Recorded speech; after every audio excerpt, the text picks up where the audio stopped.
¿Qué tal, amigos? Bienvenidos de nueva cuenta a su programa Filosofando. Muchísimas gracias por su aceptación y su pertenencia también a este programa.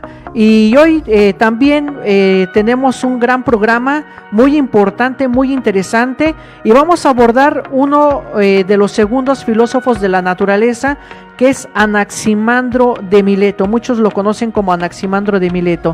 Entonces los invitamos a que se queden con nosotros, que compartan el programa y que participen con nosotros allí mandándonos sus comentarios, ¿verdad? Preguntas que tengan acerca del tema que vamos a tratar el día de hoy. Bueno, nosotros vamos a procurar resolverles esas cuestiones. Así que no le cambie, mi estimada audiencia, y pues vamos a presentar a nuestro invitado del día de hoy.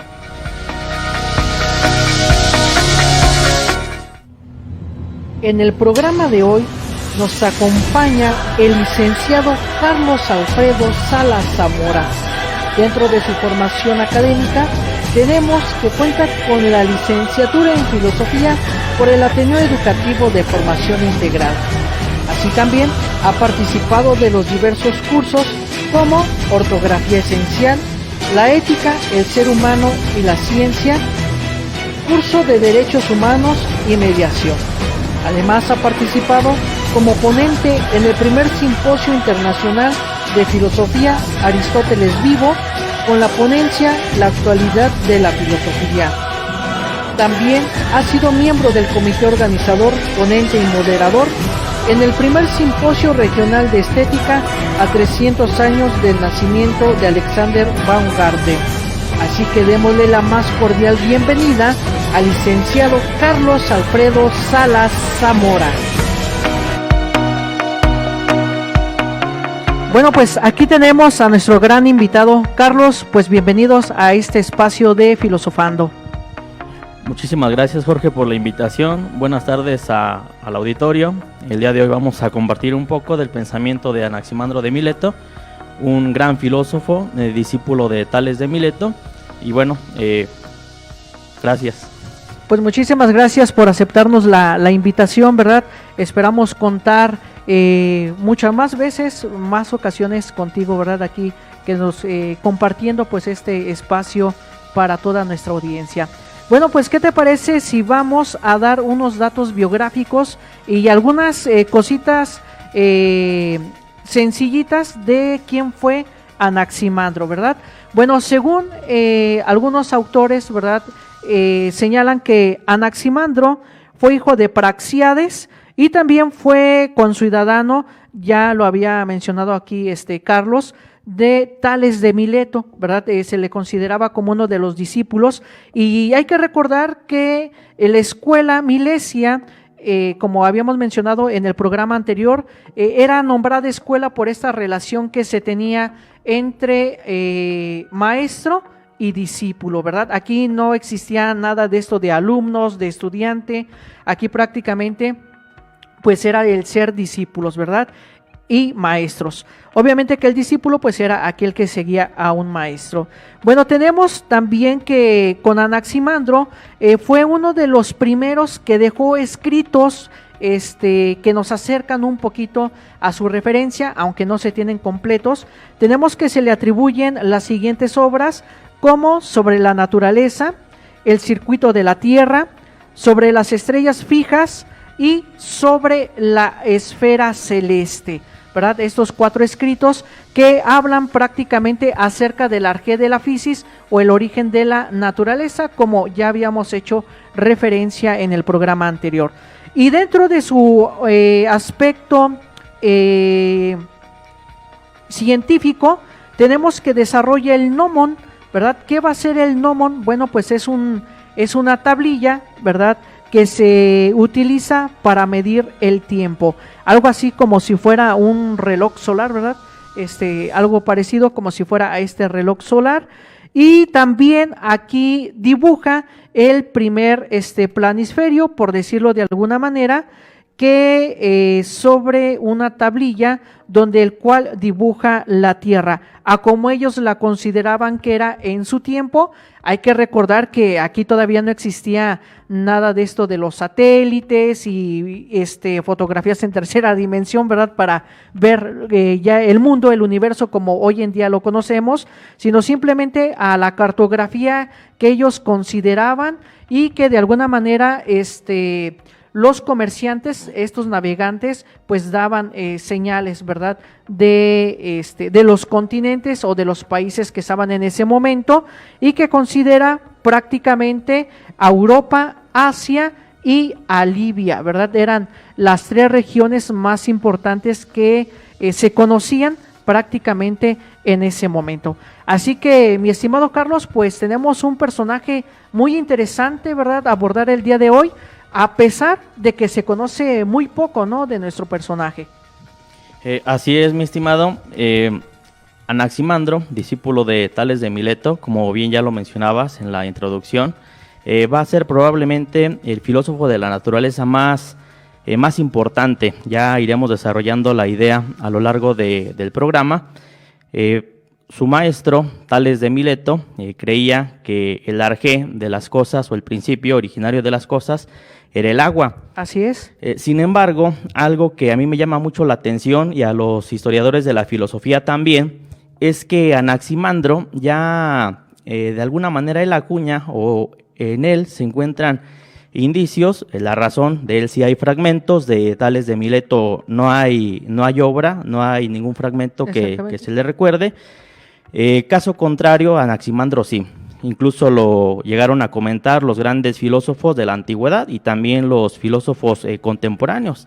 Encontramos, por ejemplo, escritos sobre él en el pensamiento de Aristóteles, Simplicio, Plutarco, por mencionar algunos, y ya de manera más contemporánea, incluso Heidegger, por ahí en un texto muy interesante, habla sobre el pensamiento de Anaximandro.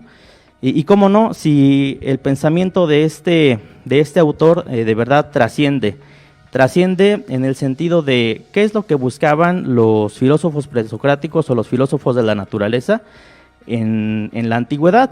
La línea temática que se ha viniendo desarrollando a lo largo de los programas que he seguido, se habló en un primer momento de la cosmología, del paso del mito a logos, la semana pasada de Tales de Mileto, y en la línea temática o en la línea que se viene siguiendo dentro de la historia de la filosofía, tocaría el tiempo a Anaximandro. Ya lo mencionaron la semana pasada, Tales de Mileto se le considera el primer filósofo, estrictamente hablando, ya que se desprende completamente del mito. Y Exacto. El pensamiento que él nos proporciona, nos da, es de una manera lógica y completamente racional.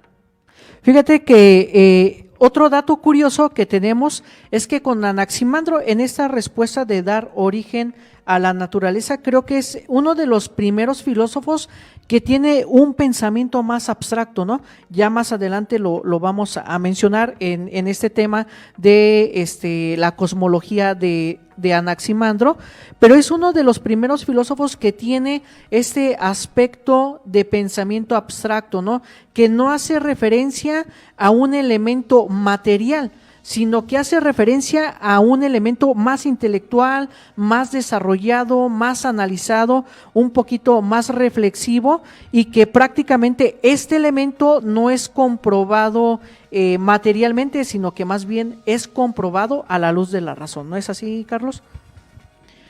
Así es, mi estimado. Creo yo que el meollo del asunto o el arjé de las cosas ya lo vamos a desarrollar más adelante cuando entremos a la parte de la cosmología. En Anaximandro se encuentra un elemento principal, fundamental para entender el origen de las cosas. El hecho de que sea algo, como mencionas, abstracto, creo yo que le da muchísimo más peso a la teoría que el hecho de pensar en algún elemento que ya exista dentro de la misma física, de la misma naturaleza. Él dice que el apeiron, bueno, más adelante vamos a platicar más a detalle de él, en términos generales sería lo indefinido, lo indeterminado. Creo yo que esto tiene más peso que cualquier otro argumento que se encuentre dentro de la naturaleza. Bueno, pues con esto regresamos del corte, ¿verdad?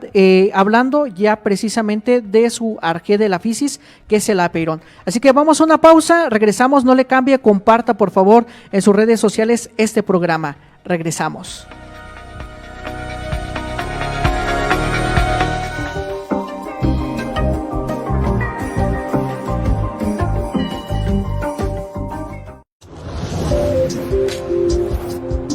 Barra de opinión. Presten atención, la verdad es que hemos tenido buena audiencia. Y ciertamente... Entonces, bueno, pues tenemos que seguir con estas... Bienvenidos a una emisión más de la Sobremesa Política. ¡Hola! ¿Cómo están? Mujer, amiga Viri, te saludo, ¿cómo estás? Hola, buena Canal Foro CX marca la diferencia. Tengo razones para imaginar que algo mágico está a punto de pasar. Tengo buen feeling, lo quiero abrazar. Ya todo me da igual, todo da igual.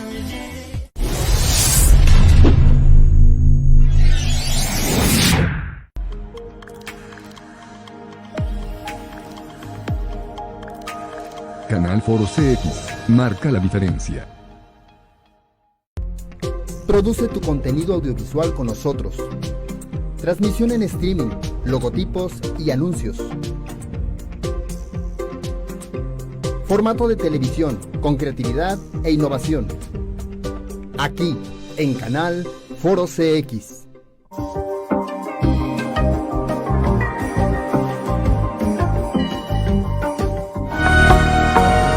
Ya estamos de regreso, gracias estimados amigos por seguir con nosotros en este su programa Filosofando. Y bueno, mi estimado Yaval, por favor mándanos a cortinilla del primer tema que vamos a tratar. ¿Cuál es la cosmología de Anaximandro? Carlos, bueno, tenemos este primer tema a abordar sobre la cosmología de Anaximandro y ya habías hecho referencia que él da como principio constitutivo del universo el apeirón. ¿Qué es el apeirón, Carlos? Bien, como lo habíamos mencionado ya hace un momentito, pasados programas se había hablado del concepto de cosmología. ¿Qué es la cosmología? Bueno, la cosmología va a ser parte de la metafísica que se ocupa del origen, naturaleza y sentido del universo. De hecho, algunos autores se van a atrever a considerar a Anaximandro como el primer metafísico. Por allí va a tener interesantes atribuciones a su persona como cartógrafo, como ya lo mencionaba Jorge en la introducción. Va a trazar, de hecho, el primer mapa. Va a creer él que la Tierra es una esfera. Va a ser un navegante importante también. Al parecer va a participar o encabezar una expedición que va a fundar a Polonia, pero bueno, esto es parte solamente de la vida de Anaximandro. Anaximandro, cuando se pregunta cuál es el origen de todas las cosas, responde empleando por primera vez un claro argumento lógico que ninguno de los otros filósofos de sus contemporáneos había hecho. Ya no es el fuego, ya no es la tierra, ya no es el aire, ya no es el agua. Estos ya no pueden ser lo que le dé el origen de la totalidad del universo, puesto que si afirmamos que un solo elemento es la causa, admitimos que la parte es la causa del todo, y eso en filosofía sabemos que es contradictorio. La parte no puede ser mayor que el todo. ¿Qué es el apeirón? El verdadero origen hay que encontrarlo en el apeirón, dice Anaximandro, palabra que significa lo indefinido o lo informe de manera muy, muy general. El apeirón incluye ya en potencia nociones tan básicas como las del infinito y la de la posibilidad. En ese sentido, cuando hablamos del apeirón como algo abstracto, como ya mencionábamos en la introducción, y no el origen de todas las cosas o el arjé en un plano físico, decíamos que tiene mayor sustento o mayor fundamento. Cuando hablamos incluso de lo infinito, sabemos, no vamos a dialogar o a estar especulando respecto a definiciones Exacto, sí. del tiempo, de lo finito, infinito Entonces, y lo diría San eterno. Agustín, no damos tiempo, ¿verdad? De hecho, hay una anécdota de San Agustín cuando le preguntan del tiempo, aquí como paréntesis nada más, dice, si me preguntan, no sé, pero si no me preguntan, sí sé, en este dilema que es difícil dentro de la filosofía, pues definir qué es el tiempo, ¿no? Sí, continuamos. Así es, sí, también se me venía a mí a la mente esa frase que se menciona ahí en el pensamiento de San Agustín en sus confesiones. Bien, entonces, ¿qué es esto del apeiron? El apeiron, decíamos, es lo ilimitado, lo indefinido. Este principio que le daba el origen material a todas las cosas. Aristóteles decía hace rato, y creo que estamos de acuerdo, es uno de los principales comentadores del pensamiento de Anaximandro. Aristóteles, allí también hay que ser muy cuidadosos, hay que ser muy cautelosos. Aristóteles, el filósofo por antonomasia, conocemos su pensamiento. Aristóteles, al ser un comentador directo de la obra de Anaximandro, ya que él sí pudo leer los fragmentos que se conocen como de la naturaleza, sabemos que dentro del mismo Aristóteles hay un texto con el mismo nombre, o en la física que es en donde menciona más el pensamiento de Anaximandro. Entonces, para algunos autores es posible que el pensamiento de Anaximandro, tal y como lo conocemos hoy en día, sea en parte producto de las reflexiones del mismo Aristóteles. ¿A qué voy con esto? Aristóteles y ya después Santo Tomás de Aquino, que va a ser un gran comentador de la obra de Aristóteles, nos va a dar pauta para conocer la causa o las causas. Ya después Santo Tomás las va a desarrollar con sus 5 vías, pero bueno, en el caso de Aristóteles nos va a hablar del origen también del cosmos. Tiene que ser una causa que sea incausada y que esta causa a su vez sea el origen y el fundamento de todo lo que existe. Yo creo que eso tiene más peso que los argumentos, sin demeritar la filosofía o el pensamiento o la obra de los filósofos anteriores. Esto tiene más fundamento, lo abstracto, que lo material o que lo físico, que pudiera llegar a ser el origen o el germen de todo. Esto en parte por el apeiron, que es la cosmología en general del pensamiento de Anaximandro. Fíjate que en este aspecto del apeiron, una de las razones que se da, ¿verdad?, es que por esta lucha de contrarios, porque él dice, el agua no puede ser el origen del universo, porque el agua prácticamente apaga el fuego, ¿no? Apaga el calor. Y prácticamente aquí hay una lucha de contrarios entre el agua, la tierra, el fuego, el aire, porque entre estos 4 elementos, ¿verdad?, no se puede generar ni calor ni frío, ni se puede estar ni húmedo ni seco. Y en este pensamiento se le va a considerar como este juez castigador, y yo creo que por esto va a un pensamiento más profundo, un pensamiento más abstracto, como ya lo referíamos al inicio del programa, para dar como razón a este principio constitutivo del universo, lo que ya viene siendo el apeiron, ¿verdad? Esta masa indiferenciada, esta masa ilimitada, esta masa indeterminada, ¿no? Inclusive muchos filósofos, como para hacer una representación del apeiron, van a decir que es como una especie de gas, ¿no? Para hacer este concepto abstracto del apeiron algo más materializado, ¿verdad? Pero va más allá este pensamiento abstracto del apeiron de lo que ya se tiene como de referencia material, ¿verdad? Entonces también en este aspecto pues tiene esta contribución y esta influencia para un Heráclito también podemos encontrarlo, ¿verdad? Y otros filósofos presocráticos que más adelante pues vamos a abordar. Bueno, estimados amigos, no le cambie, quédese con nosotros, todavía tenemos otros temas muy importantes que abordar acerca de Anaximandro. Les seguimos invitando a que compartan en sus redes sociales este programa y vamos a una pausa y regresamos.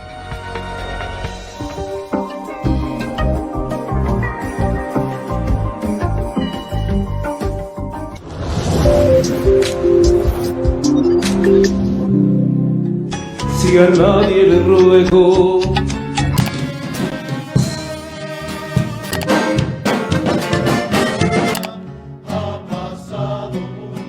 Deja de fingir. Canal Foro CX, marca la diferencia. Vidas peluditas. Historias de rescate, protección y adopción. Sábados a las 6 p.m.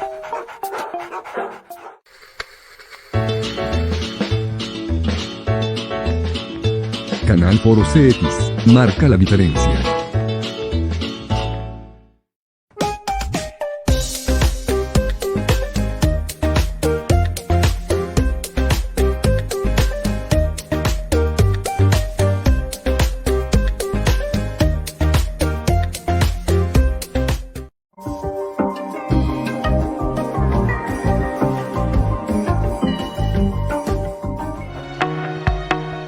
Ya estamos de regreso, amigos, en su programa Filosofando. Muchísimas gracias por seguir con nosotros. Los seguimos invitando a que también participen con nosotros allí en sus comentarios.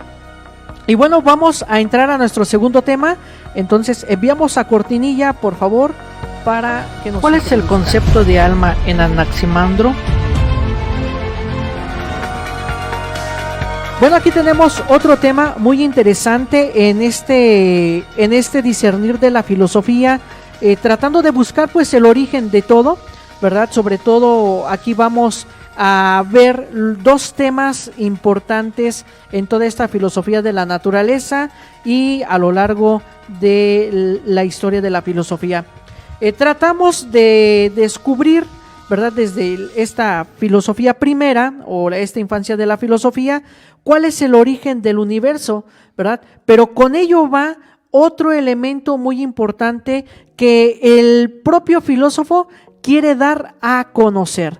¿Cuál es este aspecto? ¿Cuál es este elemento? Bueno, es nada más y nada menos que dar a conocer cómo también se origina el hombre, y en este aspecto del alma, que es participativa o es un alma participativa y que se encuentra en toda la naturaleza, ¿no es así? Bien, si bien es cierto, ya programas pasados se platicó un poco acerca de este concepto, el concepto del alma, tal y como lo conocemos hoy en día, como un alma inmortal e incluso divina. En el contexto de Anaximandro no estaba de ese modo. No era entonces una creencia común como lo es hoy en día. Retomando un poquito, repito, programas anteriores, hay que recordar que el alma en el contexto griego se toma etimológicamente desde esa perspectiva. Alma viene de ánima. De hecho, el mismo Aristóteles va a desarrollar un texto muy interesante, en donde él habla acerca del alma, así se llama ese libro, de ánima. Entonces, nuestro pensador, Anaximandro, en este contexto, él entiende el alma como un alma material. Ya sus antecesores lo habían hecho del mismo modo, ya sea como el agua, en el caso de Tales de Mileto, como un principio indefinido, en el caso de nuestro pensador, o en el caso también del discípulo de Anaximandro, Anaxímenes, con el aire. El alma entonces, en el pensamiento de Anaximandro, era algo material y también, como mencionabas, Jorge, algo participativo dentro de la misma creación que, bueno, tiene que ver con el apeiron. Exactamente, esa alma del cual participamos todos como miembros de esta naturaleza. Aquí no se está buscando como un alma individual para cada ser. Ya con Aristóteles, a partir de su filosofía y ya con la filosofía medieval de San Agustín, Santo Tomás de Aquino, ya se va a dar un concepto un poquito ya más claro de esta alma individual en cada uno de los seres. Pero en esta parte, ¿verdad? Dentro de la filosofía griega y en conectarse, ¿verdad? Del hombre, de sentirse parte de esta naturaleza y que la naturaleza es parte del hombre, ¿verdad? Es parte de la persona, del ser humano. Por eso tenían este gran aprecio, este gran valor, porque participaban no solamente de la misma naturaleza, sino que participaban de la misma alma, ¿verdad? Entonces, este concepto de alma, pues ellos empiezan a preguntarse en este sentido de qué es lo que le da vida a la naturaleza, qué es lo que le da vida al hombre, ¿verdad? En este caso, para Anaximandro, lo que le da vida al hombre, a la naturaleza misma, pues es este apeiron, ¿verdad? Del cual participamos todos tenemos, estamos dentro de la misma naturaleza, entonces todos tenemos esta alma que es única e irrepetible, ¿verdad? ¿Por qué es única? Porque todos participamos, irrepetible porque no hay almas o no hay otro apeiron, por decir un apeiron 2, que este apeiron 2 lo va a tener Carlos o lo voy a tener yo, sino que más bien es un alma para toda la naturaleza, ¿verdad? Entonces, en este sentido, por eso se mencionaba que el alma pues era participativa. Aquí, a diferencia de Tales de Mileto, no se le atribuye como un aspecto un tanto cuanto divino, ¿verdad? Ya veíamos en el programa anterior con Aristóteles y con Anaxímenes, que en el otro programa lo vamos a desarrollar, sí ponen su principio constitutivo con un aspecto de divinidad, ¿verdad? En este aspecto de proceden de esta cosa material, ¿verdad? Y aquí prácticamente este proceder de la naturaleza, este proceder del hombre, pues nace precisamente del pensamiento, de la razón que el mismo hombre va construyendo a lo largo de sus experiencias. Sí, es cierto todo lo que mencionas, Jorge. El alma individual como la conocemos hoy en día estaba lejos del pensamiento de los presocráticos, en particular de los filósofos milesios.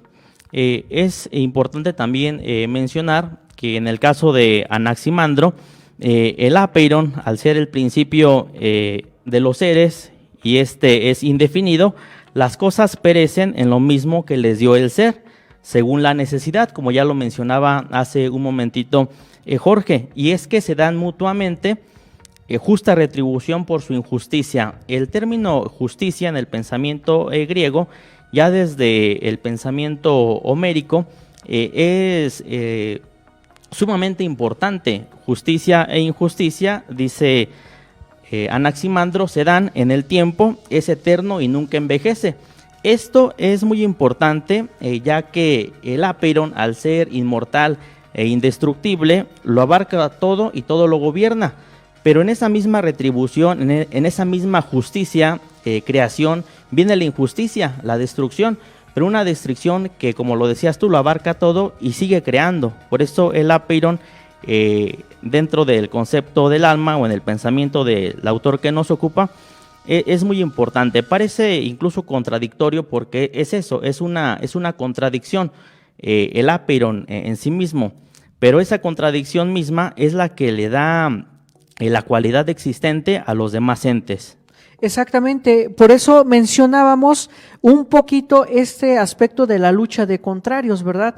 Y pudiera ser contradictoria, bueno, porque apenas aquí se está incursionando en las primeras reflexiones de un intento de respuesta a estas preguntas existenciales que ya se está haciendo el hombre en estos momentos, a partir de que ya lo habíamos mencionado en programas anteriores, a partir de que ya está este sentimiento de insatisfacción de la mitología, ¿verdad? De estos seres divinos. Entonces yo creo que con Anaximandro se va a este aspecto más profundo, a buscar una cualidad más reflexiva dentro de este pensamiento y ya no hacerlo un pensamiento tan material, sino un pensamiento ya más enfocado a lo que nosotros en filosofía conocemos como el episteme, que de alguna manera pues va a dar una demostración argumentativa a nuestra razón.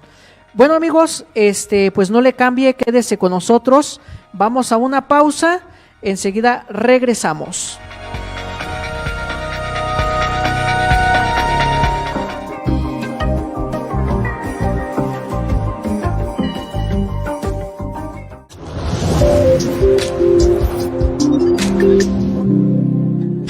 y a nadie le ruego.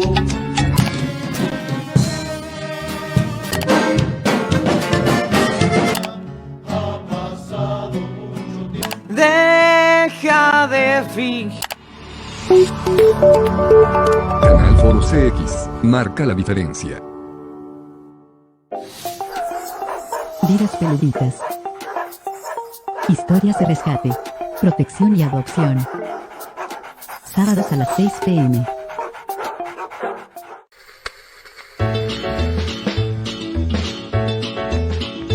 Canal Foro CX, marca la diferencia.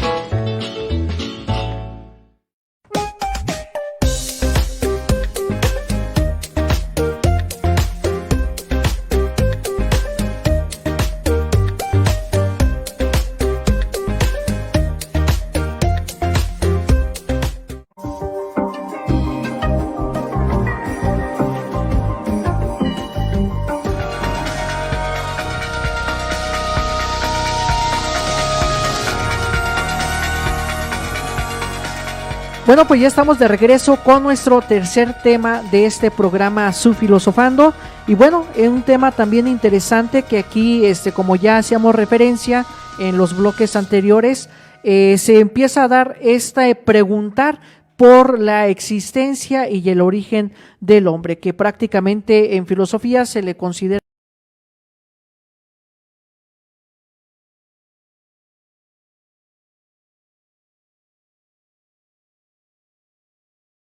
acerca de lo que es el origen del hombre, ¿verdad? De este nacimiento antropológico, a diferencia de Tales de Mileto, que va a decir que el hombre pues nace del agua, ¿verdad? En este aspecto, con Anaximandro creo que se va ya a un proceso o a una ideología un poco más de la evolución. Inclusive yo en lo particular me atrevería a decir que por aquí, con esta postura de Anaximandro, creo que le pudo haber servido a Darwin de inspiración para hablar de la teoría de la evolución, ¿no? Sí, en efecto, el pensamiento de Anaximandro es muy rico. De hecho, se me venía a la mente también la idea que menciona respecto al evolucionismo de Darwin, que propone en el siglo XIX.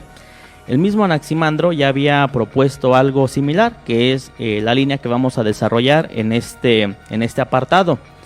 También al mismo Anaximandro se le pudieran atribuir de alguna manera antecedentes o vestigios de lo que hoy en día es la física cuántica. Hace un momento mencionábamos acerca de la manera en la que él contemplaba el mundo, la misma creación de la naturaleza.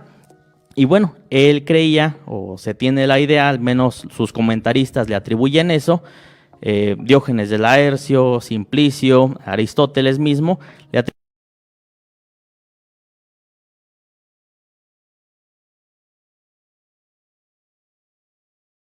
que el día de hoy se ha disipado, se ha disparado y es común entre todos.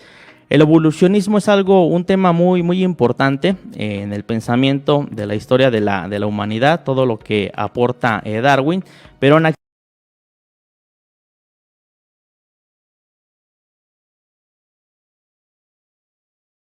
origen del hombre, Anaximandro, por el contexto en el que se sitúa, se envuelve o vuelve al antropomorfismo mitológico. Ya en pasados programas se hablaba algo del mito a logos, en donde se ve reflejado en el mito las desgracias y las actitudes buenas, o todo lo que tiene que ver con la humanidad. Por ahí el profesor Giovanni compartía amores, desamores, encuentros, desencuentros, todo lo que la literatura griega nos ha regalado, con todos sus autores, por ejemplo, Homero, Hesiodo, por mencionar algunos. Esta antropología que propone nuestro pensador, en este caso Anaximandro, les decía, vuelve de alguna manera al antropomorfismo mitológico.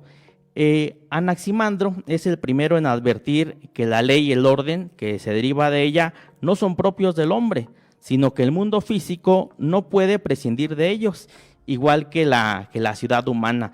Cuando digo que vuelve al antropomorfismo mitológico, no me estoy refiriendo que crea que los dioses, como se creía, o las distintas cosmovisiones de las culturas de todos los tiempos le han atribuido a distintos dioses según las culturas o según las cosmovisiones mitológicas de las culturas en la antigüedad, que le han atribuido a seres sobrenaturales la creación del mundo. No vuelve en ese sentido, sino que él cree que el mundo físico, o en este caso que estamos hablando ya del hombre, fue creado a partir de esto, prescinde por eso del apeiron.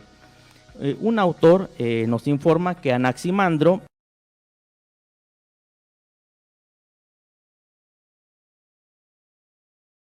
crecer se fueron trasladando a partes más secas y que cuando se rompió la corteza circundante vivieron durante un corto tiempo una vida distinta. A esto es a lo que me refería, a lo que quizá se le adelantó muchísimos siglos atrás al pensamiento de Darwin. Exactamente, en ese aspecto de la evolución, ¿verdad? ¿En dónde vemos este aspecto de la evolución? Bueno, aquí de acuerdo a algunos datos, hay varias versiones, ¿verdad?, de quien da testimonio de esto. El referente más cercano tenemos que es Aecio, ¿verdad?, que nos va haciendo esta referencia que desde la postura de Anaximandro, el hombre pues nace en unas cortezas erizadas, ¿verdad?, que se fueron trasladando hasta las orillas, se secó la corteza y así como que voilà, ¿no?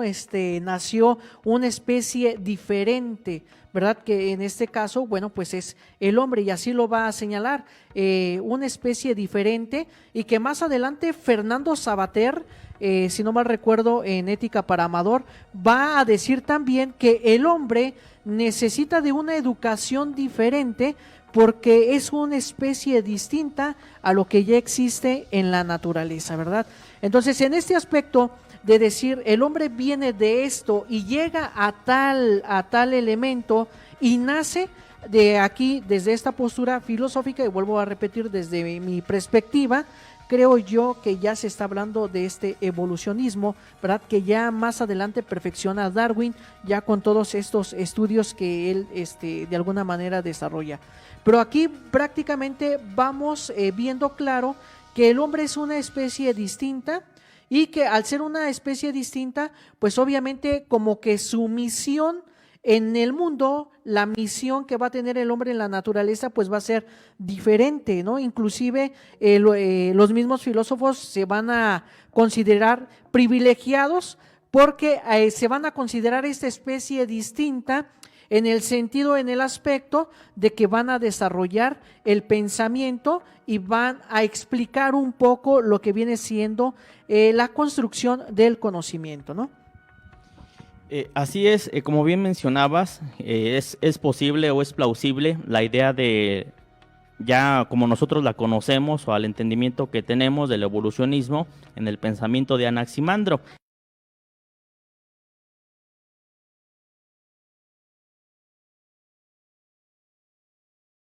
Actualmente no hubiera sido una especie que hubiera podido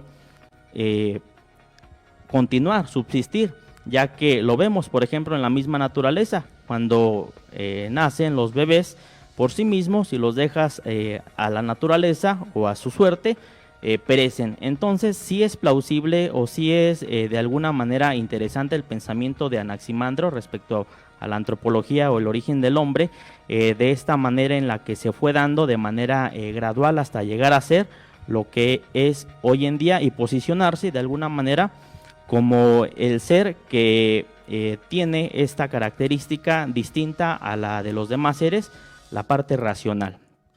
Bueno, pues aquí tenemos, estimados amigos, esos tres temitas, ¿verdad?, que consideramos importantes abordar en la filosofía de Anaximandro, ¿verdad?, que esperando les hayan ilustrado, ¿verdad?, hayan quedado claro pues algunas ideas que prácticamente estos primeros filósofos pues dan un gran salto, ¿verdad?, al desarrollo también científico más adelante, ¿no? Así es, Jorge. Quizá el día de hoy podemos demeritar o incluso hacer a un lado el pensamiento de estos grandes filósofos por las ideas que a veces muestran tan vagas o tan cotidianas o tan sencillas que nos pudieran parecer hoy en día, pero para el contexto en el que nos situamos fueron grandes avances para su tiempo.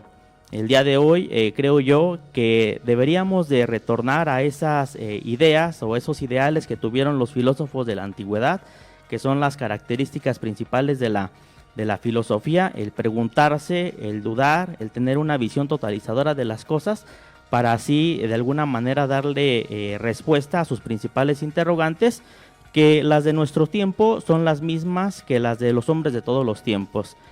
Exactamente, prácticamente como algo así en filosofía se conoce una resignificación, ¿no? Volver al origen del concepto para otra vez salir a flote en estas nuevas definiciones, ¿verdad?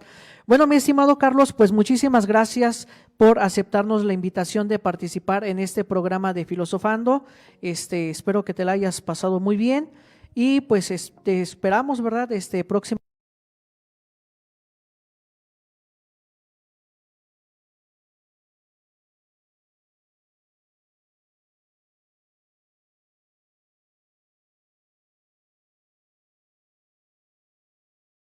Más acerca de estos temas y, como decía Jorge, volver al origen.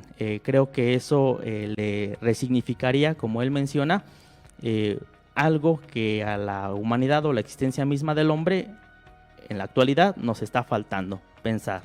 Así es, Carlos, así es. Y pues bueno, se nos acabó el tiempo, Carlos, se nos va bien rápido, ¿verdad? En este programa.